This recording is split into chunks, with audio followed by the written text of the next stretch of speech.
Did Quaid-e-Azam want to make Pakistan a secular state? G.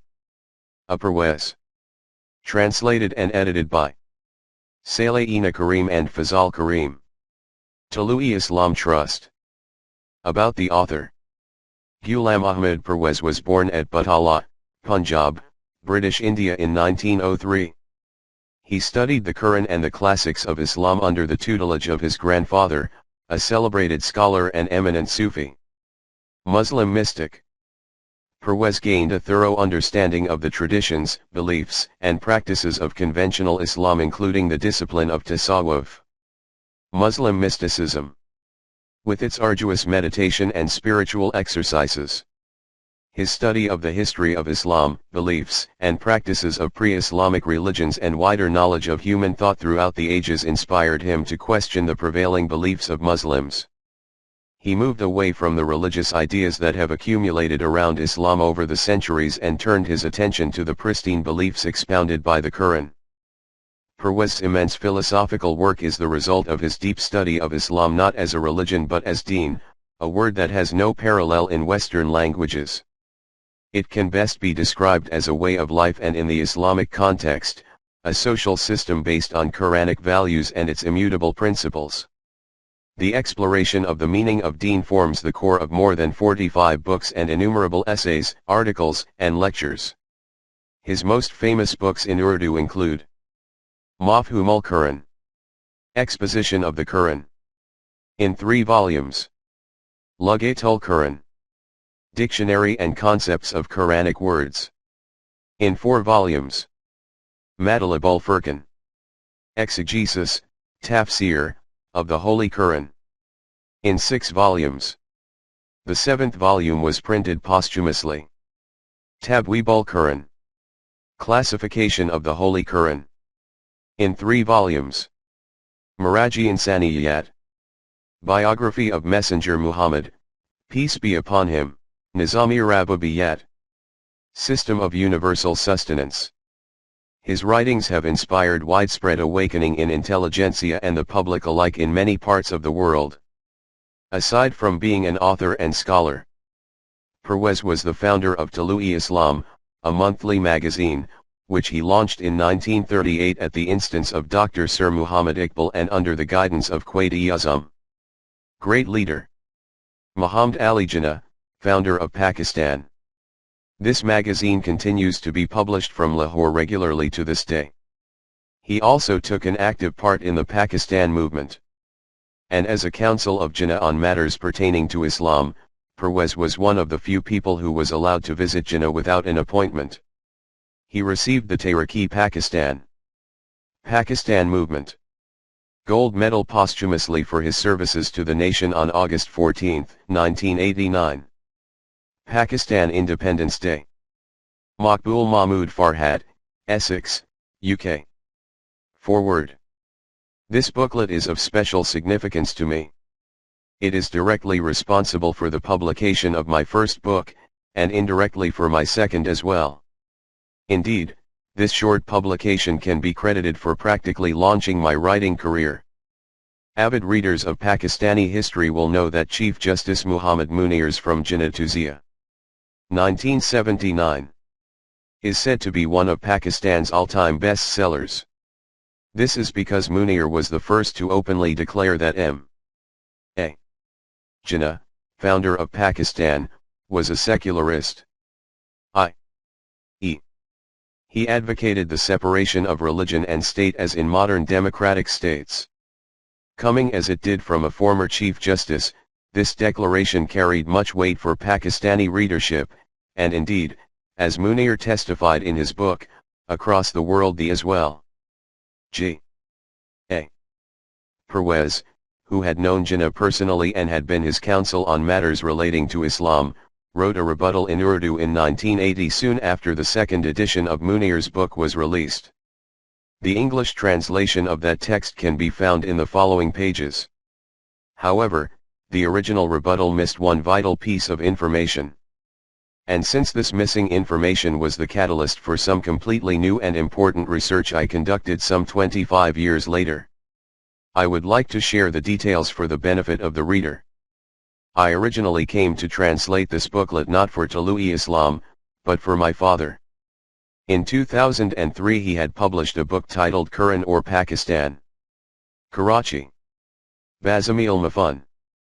Containing his own Urdu poetry alongside a collection of G.A.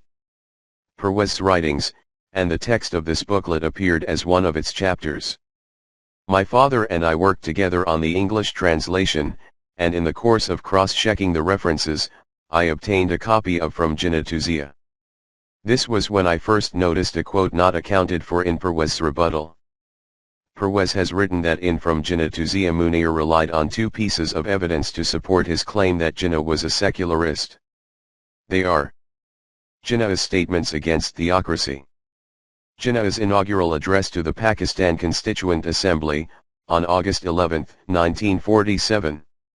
However, I found that Munir had actually relied on not two, but three pieces of evidence. The third and most important piece of evidence that Munir produced, and which he cited several times for emphasis, was Jinnah's interview to Reuters, dated May 21, 1947. Dated incorrectly in Munir's book as 1946. In this interview, Jinnah supposedly said that he envisioned Pakistan as a modern democratic state with sovereignty resting in the people. Munir 1980, p.29. He stressed that the words were at odds with the Objectives Resolution, which states that sovereignty rests with Allah. At this point, since Parwez had not addressed the quote, I decided to try and find the original source to look at the context in which it might have been used. When I did obtain it around a month later, it emerged that not only was the date wrong, but the quote was actually a fake. Since that time, I have referred to it as the Munir quote. This was just the beginning of my journey in learning about the Pakistan story. At first I intended only to write an article on this quote, but I had underestimated the significance of what I had uncovered. Munir's quote, along with the two pieces of evidence that Parwez had highlighted, had long become a formulaic argument copied virtually verbatim time and again by every kind of writer, from the journalist to the historian, and accepted blindly as fact, without question. No one had thought to check on the original source, and in fact no one even seemed to know or care as to where it originated. My first book, Secular Jinnah. Munir's Big Hoax Exposed. 2005. Was the unexpected outcome of my first round of research, and here I wrote that the original source was probably Munir's From Jinnah to Zia. But I was later to discover that this was not the original source of the quote. At any rate, my book was short and it hardly touched on Pakistan's founding history. Over the next 5 years, my research continued and intensified, and I resolved to release a revised edition containing, among other things, updated information on the misconceptions about Jinnah and the Pakistan story. Instead, I ended up writing an entirely new book. This was a complete political biography on Jinnah, which also covered my updated research on the Munir quote. By the time I released Secular Jinnah and Pakistan, What the Nation Doesn't Know in 2010, I had learned that the Munir quote had its origins not in Munir's 1979 book, but in another famous publication authored by Munir. The report of the Court of Inquiry constituted under Punjab Act 2 of 1954. It is better known as the Munir Report, since it made Munir a celebrity and he became Chief Justice of the Federal Court soon after the inquiry ended. Following the Munir Report, the first time that the fake quote was used as supporting evidence for a secular Pakistan was in Pakistan's Constituent Assembly in August 1954. This quote had never been cited before, simply because it didn't exist. And so this was the first time that the secularist politicians of Pakistan succeeded in silencing their opponents outright. Thereafter Munir's quote was accepted as a legitimate piece of evidence for 50 years. As for Quran or Pakistan, although we began its translation in 2004, we were unable to publish it due to technical issues, and subsequently this also delayed the publication of this booklet for a long time. I am happy to know that the booklet at least is finally going into print. It may be one of Parwez's lesser known works, but without it, the Munir quote may not have come to light for another 50 years. For that reason, it certainly has great historical value, but to me personally, for my own reasons, its worth is immeasurable. Saleh-Ina Karim, Nottingham. August 23, 2012.